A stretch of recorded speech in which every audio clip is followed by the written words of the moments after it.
నమస్తే అండి. Welcome to my channel. మనకి కార్తీక మాసం అయితే నడుస్తుంది కదండీ. కార్తీక మాసంలో ఏ ఇల్లు చూసినా, ఏ గుడి చూసినా సరే దేదీప్యమానంగా వెలిగిపోతూ ఉంటుందండి. అందరూ కూడా ఎంతో భక్తి శ్రద్ధలతో ఈ నెల రోజులు కూడా అన్ని ఉపచారాలు, నియమాలు పాటిస్తూ ఎంతో చక్కగా ఈ నెల రోజులు కూడా ఆ శివయ్యని పూజించుకుంటారండి. అయితే ఆ శివయ్యని మనం ఇంట్లో పూజించుకోవడం విషయం అయితే మనకు తెలుసు. మరి గుడి దగ్గర మనం ఎలా ఆ శివయ్యని పూజించాలి? శివయ్యకి ఏ సామాగ్రి పట్టుకొని వెళ్ళాలి? ముందు ఎవరికి పూజ చేయాలి? ఎక్కడ చేయాలి, ఎలా చేయాలి అనే విషయాలన్నీ కూడా ఈ రోజు వీడియోలో షేర్ చేస్తానండి. కార్తీక మాసం నెల రోజులు చేయలేకపోయినప్పటికీ కూడా కనీసం కార్తీక మాసంలో వచ్చే సోమవారాల్లో కానీ, ఏకాదశుల్లో కానీ, క్షీరాబ్ది ద్వాదశి రోజున కానీ, పౌర్ణమి రోజు అయినా సరే మీరు గుడికి వెళ్ళి నేను ఇక్కడ చెప్పిన పూజను అంతటిని కూడా చేసుకున్నట్లయితే ఎంతో పుణ్యం లభిస్తుందండి. కార్తీక మాసం మొత్తం చేసినంత ఫలితం కూడా లభిస్తుంది. అందుకని నేను అన్ని విషయాలు కూడా చాలా క్లియర్గా మీకు అర్థమయ్యే విధంగా చెప్తాను. 1 by 1 ప్రాసెస్ అంతా కూడా చెప్తానండి. అందుకని ఎక్కడ కూడా ఏది మిస్ చేయకుండా మొత్తం చూసినట్లయితే అన్ని విషయాలు కూడా తెలుస్తాయి. ముందుగా అయితే మనం గుడికి ఎప్పుడు వెళ్ళాలి అని అంటే ఉదయం కానీ, సాయంత్రం కానీ ఎప్పుడైనా వెళ్ళొచ్చండి. 2 పూట్ల వెళ్ళాలనుకుంటే 2 పూట్ల వెళ్ళొచ్చండి. ఒక పూట మాకు కుదురుతుందని అనుకుంటే ఉదయం కానీ, సాయంత్రం కానీ ఏదో ఒక టైం చూసుకొని వెళ్ళండి. ఈ రోజే వెళ్ళాలి, ఈ రోజు వెళ్ళకూడదని ఏమీ లేదండి. ఈ కార్తీక మాసం నెల రోజులు కూడా ఎంతో విశేషమైన రోజులు. ఏ రోజైనా సరే వెళ్ళి మీరు చక్కగా ఆ స్వామివారికి దర్శనం చేసుకొని, దీపారాధన చేసుకొని, ఏదో ఒకటి నైవేద్యం పెట్టి ఆ స్వామివారికి చక్కగా నమస్కారం చేసుకొని రావచ్చండి. ఇన్నే రోజులు వెళ్ళాలని కూడా లేదండి. మీకు ఎన్ని రోజులు కుదిరితే అన్ని రోజులు చక్కగా గుడి దగ్గరికి వెళ్ళి చక్కగా దీపారాధన చేసుకొని ఆ స్వామివారిని చూసినట్లయితే మనసు చాలా ప్రశాంతంగా ఉంటుందండి. మనకున్న బాధలు, కష్టాలన్నీ కూడా మర్చిపోతాము. ఆ స్వామివారు మనకి ఏదో ఒక బలాన్ని అయితే ఇస్తారు. మనకున్న కష్టాలన్నీ దానంతట అవే సమస్య పోయేటట్టు ఆ స్వామివారే చూసుకుంటారండి. అందుకని మీకు దగ్గరలో ఉండే గుడి, ఏ గుడి అయినా పర్వాలేదండి. శివాలయానికి వెళ్ళాలి, మిగతా ఏ గుళ్ళకి వెళ్ళకూడదని ఏమీ లేదు. మీకు దగ్గరలో వినాయకుడి గుడి ఉందండి అంటే వెళ్ళండి, వెంకటేశ్వర స్వామి గుడి ఉందండి అంటే వెళ్ళండి, లేదు అంటే అమ్మవార్ల గుళ్ళు ఉన్నాయండి అని అనుకుంటే వెళ్ళండి. ఏ గుడి అయినా పర్వాలేదండి. ఆ గుడి దగ్గరికి వెళ్ళి చక్కగా ఈ కార్తీక మాసంలో ఒక్క చిన్న దీపం పెట్టినా సరే ఎంతో పుణ్యం లభిస్తుందండి. అది కూడా గుడిలో చేసిన దీపారాధనకి ఇంకా ఎక్కువ ఫలితం అయితే ఉంటుందండి. అందుకని మీకు దగ్గరలో ఉండే ఏ గుడికైనా సరే వెళ్ళి చక్కగా దీపారాధన అయితే చేసుకోండి. ఇప్పుడు గుడిలో పూజ ఎలా చేసుకోవాలో చూద్దాం. దానికన్నా ముందుగా మనం గుడికి వెళ్ళేటప్పుడు కొన్ని సామాగ్రి అయితే పట్టుకొని వెళ్ళాలండి. అయితే ఆ సామాగ్రి ఏంటంటే అనేది నేను ముందు వీడియోలో చెప్పాను, ఒకసారి చూడండి. గుడికి ఏమేమి తీసుకొని వెళ్ళాలనేది చాలా వివరంగా చెప్పాను. ఒకసారి ఆ వీడియో చూస్తే మీకు ఈ వీడియో బాగా అర్థమవుతుంది. ఇప్పుడు ఈ బ్యాగ్ పట్టుకొని మనం గుడికి అయితే వెళ్ళిపోదాం. ముందు మనం ఏ గుడికి వెళ్ళినా సరే ముందు మనం చేయాల్సిన పని కాళ్ళు చేతులు కడుక్కోవాలండి.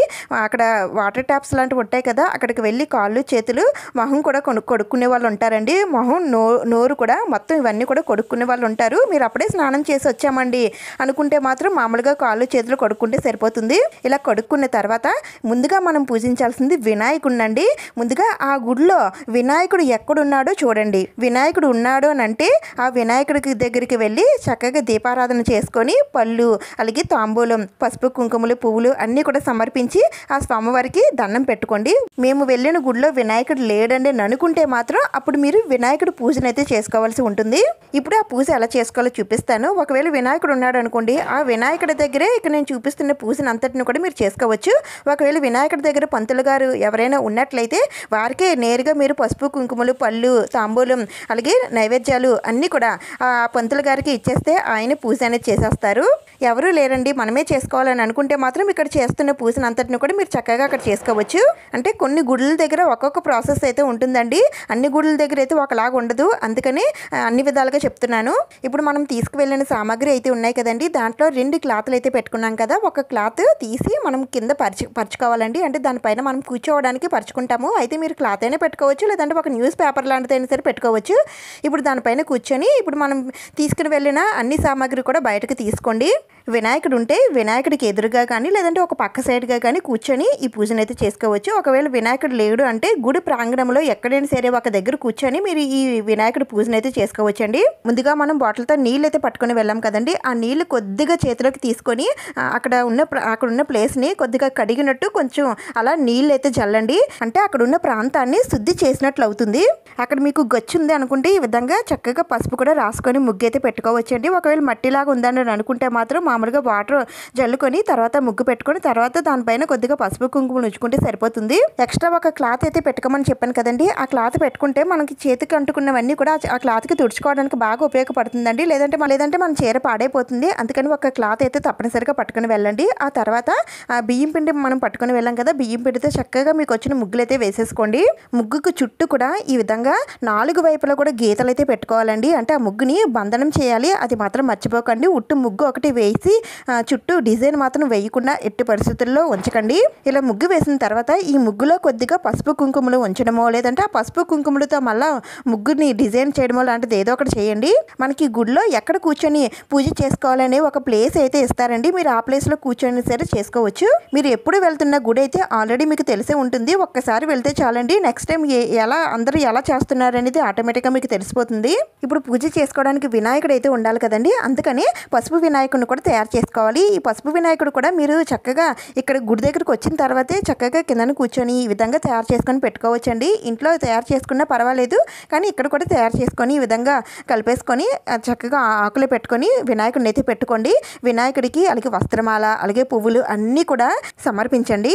ఇలా వినాయకుడిని పెట్టుకున్నాక ఇప్పుడు ఇంకొక తమలపాకు తీసుకొని దీపారాధన కోసం పిండి ప్రమిదను అయితే చేసుకుంటున్నానండి. నేనైతే ఎప్పుడు పిండి ప్రమిదలే తయారు చేసుకుంటాను. ఒకవేళ ఈ ప్రమిదల ప్లేస్లో మీరు మట్టి ప్రమిదలు పట్టుకొని వెళ్తే ఆ ప్రమిదలైనా సరే పెట్టుకోవచ్చు.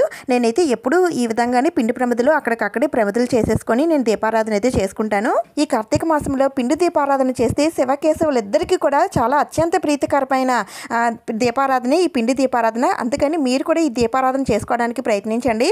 ఇప్పుడు ఈ పిండి దీపంలో 2 జ్యోతులు వెలిగేటట్టు ఒత్తులైతే వేసుకోవాలండి. ఒక ఒత్తులో 2 ఒత్తులు కలిపి ఒక జ్యోతిగా వేసుకోవాలి. అలా మొత్తం 2 జ్యోతులు వెలిగేటట్టు వేసుకోవాలి. ఒక జ్యోతి అయినా సరే వెలిగిస్తారండి. అయితే నేను ఇలా 2 జ్యోతులు అయితే వెలిగిస్తాను. మీరు ఒకటైనా వెలిగించవచ్చు, 2 అయినా వెలిగించవచ్చు. అలాగే మనం తీసుకుని వెళ్ళిన ఆయిల్ ఉంటుంది కదండి, ప్రమిదకి నిండుగా వేసేసుకోండి. ఆ తర్వాత ఈ దీపాన్ని ఏకహారతితో వెలిగించాలి. మనం ఏకహారతి స్టాండ్ కూడా పట్టుకుని వెళ్తే మనకి ఈజీగా ఉంటుందండి. లేదంటే అగరబత్తులతో అయినా సరే దీపారాధన చేయవచ్చండి. మీకు ఏది వీలుంటే దాంతో దీపారాధన అయితే చేసుకోండి. దీపారాధన చేసుకున్న తర్వాత ఆ దీపం దగ్గర కొద్దిగా పసుపు కుంకుమ అక్షింతలు పువ్వులు వేసి ఆ దీపలక్ష్మికి దండం పెట్టుకోండి. ఆ తర్వాత మనం పూజించాల్సింది వినాయకుడిని కాబట్టి వినాయకుడి దగ్గర కూడా కొద్దిగా పసుపు కుంకుమ అక్షింతలు పువ్వులు అన్నీ వేస్తూ ఆ స్వామివారి అష్టోత్తరాలు చదువుకోగలిగితే కూర్చొని ప్రశాంతంగా చదువుకోండి. మాకు అంత టైం లేదండి అనుకుంటే స్వామివారి అత్యంత శక్తివంతమైన 21 నామాలు ఉన్నాయండి.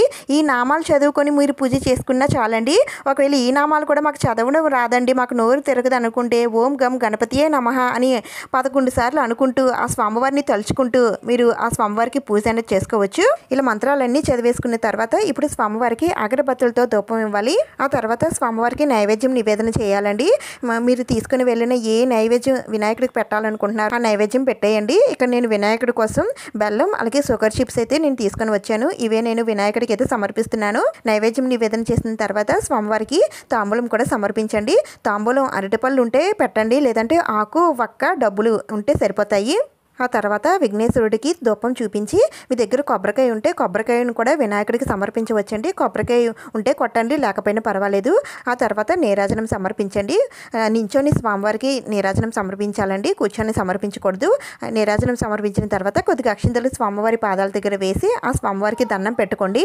ఈ విధంగా వినాయకుడి పూజనైతే చేసుకోవాలండి. అయితే ఇక్కడ హారతి ఇవ్వడానికి నేను ఇవన్నీ కూడా తీసుకుని వెళ్ళాను కాబట్టి మనకి ఈజీగా ఉంటుంది. ఒకవేళ హారతి అది ఇవ్వడానికి మీరు పట్టుకొని వెళ్ళాలనుకుంటే ప్రమిద లాంటివి ఏవైనా సరే పట్టుకొని వెళ్ళండి.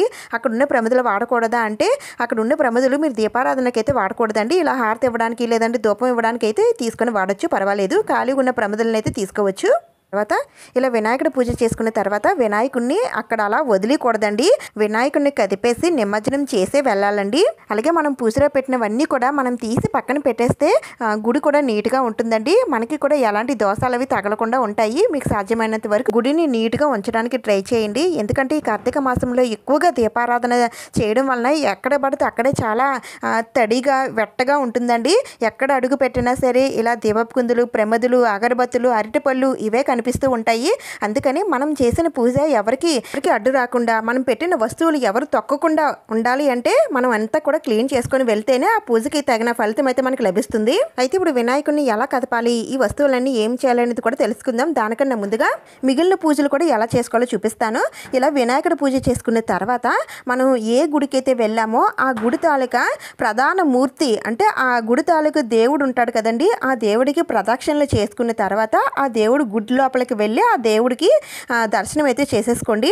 ఇలా దర్శనం చేసేసుకున్న తర్వాత అయితే మిగిలిన అన్ని పూజలు కూడా మనం ప్రశాంతంగా చేసుకోవచ్చండి. అందుకని మీరు ముందుగానే దర్శనం చేసేసుకోండి. లేదంటే ఎప్పుడు ఖాళీగా ఉందో చూసుకొని దాని ప్రకారంగా మీరు వెళ్ళని సరే చేసుకోవచ్చు. అయితే ఇక్కడ నేను శివాలయానికి సంబంధించిన పూజా విశేషం అంతా చెప్తున్నాను కాబట్టి స్వామివారి దగ్గరికి వెళ్ళేటప్పుడు అంటే శివలింగం దగ్గరికి వెళ్ళేటప్పుడు కొన్ని వస్తువులు అయితే మనం లోపలికి తీసుకుని వెళ్ళాలండి. అయితే కొన్ని గుడుల్లో తీసుకుని వెళ్ళనివ్వరు. ఒకవేళ తీసుకుని వెళ్ళనిస్తారంటే ఇవి తీసుకుని వెళ్ళండి. అవి ఏంటంటే స్వామివారికి అభిషేకం చేయడం కోసం పాలు అలాగే పంచామృతాలు తీసుకుని వెళ్ళండి. అది కూడా వాళ్ళు అభిషేకం చేస్తానంటే ఇవ్వండి. ఎందుకంటే స్వామివారికి ప్రతి నిత్యం అలా అభిషేకం చేస్తూ ఉండరండి. కొద్దిసేపు అభిషేకం చేసిన తర్వాత మళ్ళీ స్వామివారిని అలంకరించేస్తారు. అలంకరించిన తర్వాత అభిషేకం అయితే చేయరు. అలాంటప్పుడు మీరు ఏం చేస్తారంటే అక్కడున్న పంతుల గారికి ఇవి ఇచ్చేసి మీరు ఎప్పుడు అభిషేకం చేస్తారో అప్పుడు వీటితో అభిషేకం చేసేయండి అని చెప్పేసి ఇచ్చేసి వచ్చేయచ్చండి. లేదంటే వాటిని పట్టుకొని మీరు బయటకు వచ్చేసి బయట ఆల్రెడీ కొన్ని గుడుల్లో శివలింగాలు అయితే ఏర్పాటు చేస్తారండి. ఆ శివలింగానికైనా సరే మీరే నేరుగా అభిషేకం అనేది చేసేవచ్చు. అందుకని మీరు పాలు కానీ పంచామృతాలు కానీ లేదంటే కొబ్బరి నీళ్ళు కానీ ఇలా ఏవైనా సరే పట్టుకొని వెళ్ళొచ్చు. వీటితో పాటుగా స్వామివారికి ఎంత ఇష్టమైన మారేడు దళాలు అంటే బిలువ పత్రాలండి. బిలువ పత్రాలు దొరికినట్లయితే ఇవి కూడా తప్పనిసరిగా తీసుకుని వెళ్ళండి. అలాగే తర్వాత స్వామివారికి నైవేద్యంగా అరటి పళ్ళు అలాగే అగరబత్తులు పువ్వులు ఇవన్నీ కూడా మీరు అక్కడున్న పంతులు గారు ఒక పళ్ళెంలో పెట్టమంటారండి. ఆ పళ్ళెంలో పెట్టేయచ్చు. లేదంటే మీరే నేరుగా ఆ స్వామివారికి సమర్పించవచ్చు. ఈ స్వామివారికి ఇవన్నీ ఇచ్చేసాక మీ గోత్రనామాలతో మీరు పూజనైతే చేయించేసుకోండి. చేయించేసుకున్న తర్వాత స్వామివారి పూజ కంప్లీట్ అయిన తర్వాత ఇప్పుడు బయట ఉన్న మూర్తులందరికీ కూడా ప్రశాంతంగా పూజ అనేది చేసుకోవచ్చండి. బయట శివలింగం ఏర్పాటు చేసినట్లయితే ఆ శివలింగానికి చక్కగా ఆ నీటితో ఆ స్వామివారికి అభిషేకం చేయండి. చెంబుడు నీటితో అభిషేకం చేస్తేనే ఆ స్వామివారు ఎంతో పరవశించి సంతోషిస్తారండి. అందుకని మీరు వెళ్ళేటప్పుడే నీళ్ళు కానీ లేదంటే ఒక ఇత్తడి చెంబు కానీ పట్టుకొని వెళ్ళిపోయారనుకోండి, అక్కడున్న వాటర్ పట్టి ఆ స్వామివారికి అభిషేకం అనేది చేయవచ్చు. అయితే ఈ వాటర్లోనే కొద్దిగా విభూది కలిపి అలాగే మారేడు దళం కూడా వాటర్లో ఉంచి స్వామివారికి చక్కగా అభిషేకం చేస్తే చాలా చాలా మంచిదండి. మీకు గనక ఇలా వీలుంటే తప్పనిసరిగా ఆ స్వామివారికి అభిషేకం అయితే చేసుకోండి. కొన్ని గుళ్ళో మాత్రమే శివలింగాలను ఏర్పాటు చేస్తారండి. అలా ఏర్పాటు చేసినట్లయితే అభిషేకాన్ని అస్సలు మిస్ చేయకండి. ఇప్పుడు గుడిలో ఎక్కడెక్కడ దీపం పెట్టుకొని ఎలా పూజ చేసుకోవాలో చెప్తాను. ముందుగా ఏ గుడి దగ్గర అయినా సరే గంట స్తంభం ఉంటుందండి. ఆ గంట స్తంభం దగ్గర దీపం పెట్టుకుంటే చాలా చాలా మంచిదండి. అయితే ఇప్పుడు ఆ గంట స్తంభం దగ్గర పూజ ఎలా చేసుకోవాలో చెప్తాను. ఆ గంట స్తంభం పైనైనా లేదంటే కింద అయినా సరే దీపం పెట్టుకోవచ్చు. ఇప్పుడు దీపం పెట్టే ప్లేస్లో కొద్దిగా వాటర్ అలాగే పసుపు కొద్దిగా జల్లి ఆ తర్వాత ముగ్గు అయితే పెట్టుకోండి. అయితే మాకు అస్సలు ముగ్గులు రావండి అని అనుకునేవారు ఇలాంటి ముగ్గు జల్లెడు ఒకటి పెట్టుకోమని చెప్పాను కదండి. ఆ ముగ్గు జల్లెడుతో అయినా సరే మీరు ముగ్గు అయితే పెట్టుకోండి. వచ్చిన వాళ్ళు అయితే చక్కగా మీకు వచ్చిన ముగ్గు అయితే వేసేసుకోండి. ఇప్పుడు ఈ ముగ్గులో కూడా కొద్దిగా పసుపు కుంకుమలు ఉంచి ఇప్పుడు తమలపాకు ఒకటి పెట్టుకోండి. తమలపాకు పైన ఇప్పుడు దీపం అయితే పెట్టుకోవాలి. నేనైతే పిండి ప్రమిదలు అయితే పెట్టుకుంటున్నానండి. మీరు పిండి ప్రమిదలు కానీ మట్టి ప్రమిదలు కానీ ఉసిరి దీపాలు కానీ అరటి డొప్పల్లో దీపాలు కానీ కొబ్బరి చెప్ప దీపాలు కానీ ఇలా ఏ దీపాలైనా సరే పెట్టుకోవచ్చండి. మీకు ఏది కుదిరితే అవి తీసుకుని వెళ్ళి చక్కగా దీపారాధన అయితే చేసుకోండి.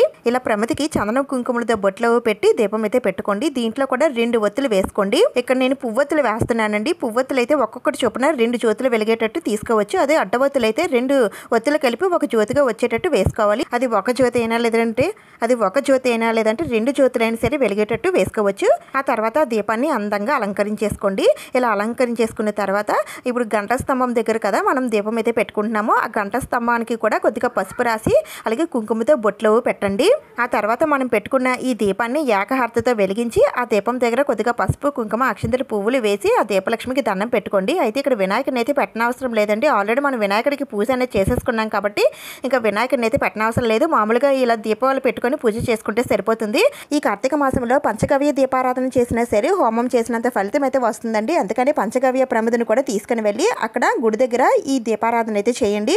మనం పట్టుకుని వెళ్ళిన ప్రమిదల్లో ఈ పంచగవ్య ప్రమిదను ఉంచి దాంట్లో కొద్దిగా నెయ్యి కానీ ఆయిల్ కానీ వడ్డించి ఒత్తి వేసి దీపారాధన అయితే చేయాలి. ఆ దీపంలోనే స్వామివారు ఉన్నట్టుగా భావన చేసుకొని ఆ దీపంలోనే స్వామివారు ఉన్నట్టుగా భావన చేసుకొని ఆ దీపానికి పసుపు కుంకుమ అక్షంతల పువ్వులు అన్నీ కూడా సమర్పించి ఓం నమ శివాయ లేదంటే కార్తీక దామోదరాయ నమః ఇలా స్వామివారి నామాలు తలుచుకుంటూ మీరు పూజనైతే చేసుకోవాలి. ఆ తర్వాత దీపాలకి కొద్దిగా ధూపం కూడా చూపించి ఇప్పుడు నైవేద్యం నివేదన చేయాలండి. నైవేద్యం అయితే నేను ఇక్కడ చెలిమిడి వడపప్పును అయితే సమర్పిస్తున్నానండి. మీరు ఏమైనా తీసుకుని వెళ్తే ప్రసాదాలు అవి కూడా వడ్డించవచ్చండి. లేదంటే పళ్ళు తీసుకుని వెళ్తాం కదా, ఏ పళ్ళు అయినా సరే సమర్పించవచ్చు.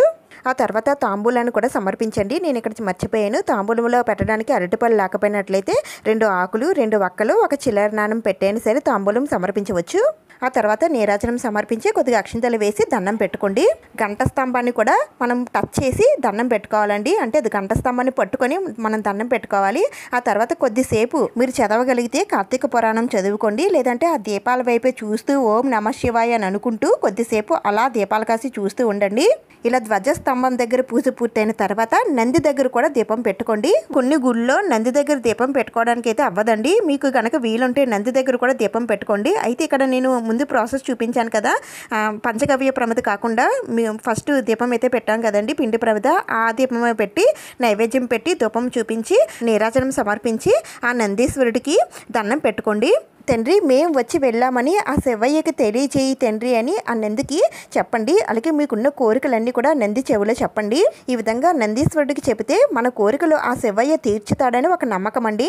ఇలా నంది దగ్గర కూడా పూజ పూర్తయిన తర్వాత ఇంకా గుడిలో కొన్ని చెట్లు ఉంటాయండి. ఆ చెట్ల దగ్గర కూడా మనం దీపం పెట్టుకుంటే చాలా చాలా మంచిదండి. ఎందుకంటే ఆ చెట్లు దేవతా స్వరూపాలండి. అందుకని ఆ చెట్లను కూడా మనం పూజిస్తాము. అయితే ఏ చెట్లను మనం పూజించాలనంటే తులసి మొక్క, అలాగే ఉసిరి చెట్టు, రావి చెట్టు, వేప చెట్టు, సెమి వృక్షం, ఇలా గుడిలో ఏ చెట్లు అయితే ఉంటాయో ఆ చెట్ల దగ్గరికి వెళ్ళి నేను ముందు ప్రాసెస్ చూపించాను కదండి, నీళ్లు చెల్లి ముగ్గు పెట్టి పిండి ప్రమిద పెట్టి తర్వాత దీపారాధన చేసి నైవేద్యం దీపం ధూపం నైవేద్యం నీరాజనం అన్నీ కూడా సమర్పించి దండం అయితే పెట్టుకోవాలి. ముందుగా ఆ చెట్లకి కొద్దిగా పసుపు కుంకుమలను అయితే సమర్పించాలి. అన్నిటి దగ్గర కూడా ఒకటే ప్రాసెస్ అండి. చక్కగా ప్రశాంతంగా కూర్చొని పూజనైతే చేసుకోండి. అలాగే మీ గుడిలో సెమి వృక్షం ఉన్నట్లయితే ఆ చీటీ పైన మీ కోరిక రాసి ఆ చీటీని ఇలా వృక్షానికి కడితే మనకున్న కోరిక తీరుతుందండి. మనం ఆల్రెడీ విజయదశమి నవరాత్రులు పూజలో మనం చేసుకుంటూ ఉంటాం కదా, గుడికి ఎప్పుడు వెళ్ళినా సరే ఈ విధంగా చేసుకుంటానండి. చాలా చాలా మంచి ఫలితాలు అయితే కలుగుతాయి. మీకు కూడా సెమి వృక్షం ఏ గుడిలో ఉంటే ఆ గుడి దగ్గర ఈ విధంగా పూజ చేసుకొని చీటీని అయితే కట్టండి. ఈ విధంగా మీరు గుడిలో ఎక్కడెక్కడ దీపాలు పెట్టాలనుకుంటున్నారో అన్ని దిక్కులు కూడా దీపాలు అయితే పెట్టేసుకోండి. అయితే ఇక్కడ వినాయకుడిని అయితే కదపాలని చెప్పాను కదండి. అయితే వినాయకుడిని 3 సార్లు యథాస్థానంలో ఉంచుతున్నాను తండ్రి అని పైకి కిందికి కానీ లేదంటే పక్క సైడ్కి కానీ 3 సార్లు కదిపేసి తీసేయాలండి. తీసేసి అక్కడ ఉన్న ఏదైనా చెట్ల మొదట్లో మీరు వినాయకుడిని పెట్టేయచ్చు. లేదంటే మీరు తీసుకొని వెళ్ళిన నీటిలో అంటే చెంబుది తీసుకొని వెళ్తే ఒకవేళ నీరు తీసుకొని ఆ నీటిలో అయినా సరే నిమజ్జనం చేసేసి ఆ నీటిని ఏదైనా మొక్కలకి వేసేయచ్చండి. దీపం ఉంటుండగానే మీరు వినాయకుడిని అయితే కదిపేయచ్చండి. ఆ దీపాన్ని మీరేమీ కదపనవసరం లేదు, అలా వదిలేయండి. ఇంకా స్వామివారికి నైవేద్యం పెట్టిన నైవేద్యం కూడా మీరు తీసుకొని తినాలనుకుంటే తినొచ్చు, లేదంటే అలా వదిలేయవచ్చు. లేదంటే ఎవరికైనా పంచి పెట్టాలనుకుంటే తీసి ఇవ్వచ్చండి. ఇంకా ఈ ముగ్గును అంతటిని కూడా క్లీన్ చేయాలా అంటే ఒకసారి గుడిలో సేవ చేసే వాళ్ళు ఉంటారు కదండి, వాళ్ళని అడిగితే వాళ్ళు చెప్తారు. దాని ప్రకారంగా మీరు చేసుకోవచ్చు. కార్తీక మాసం అంతా కూడా ఈ విధంగానే చేసుకుంటారండి. లేదంటే కార్తీక సోమవారాల్లో అయినా సరే ఈ విధంగా చేసుకోవచ్చు. మీకు ఎప్పుడు వీలుంటే అప్పుడు గుడికి వెళ్ళి దీపారాధన అయితే చేసుకోండి. ఈ పూజ అంతా కూడా నేను చేసుకునే పద్ధతిలో నాకు తెలిసినంతలో చెప్పానండి. మీ పద్ధతి వేరేగా ఉంటే మీ పద్ధతుల ప్రకారంగానే మీరు చేసుకోవచ్చు. కార్తీక మాసంలో గుడి దగ్గర ఈ విధంగా పూజనైతే చేసుకోవాలండి. తెలియని వారికి ఈ వీడియో ఎంతో కొంత ఉపయోగపడుతుందని వీడియో అయితే చేశానండి. ఈ వీడియో మీకు యూజ్ అయింది, నచ్చిందని అనిపిస్తే ప్లీజ్ తప్పకుండా లైక్ చేయండి, షేర్ చేయండి, సబ్స్క్రైబ్ చేసుకోండి. ఇంకొక మంచి వీడియోతో మళ్ళీ కలుద్దాం. Thank you for watching.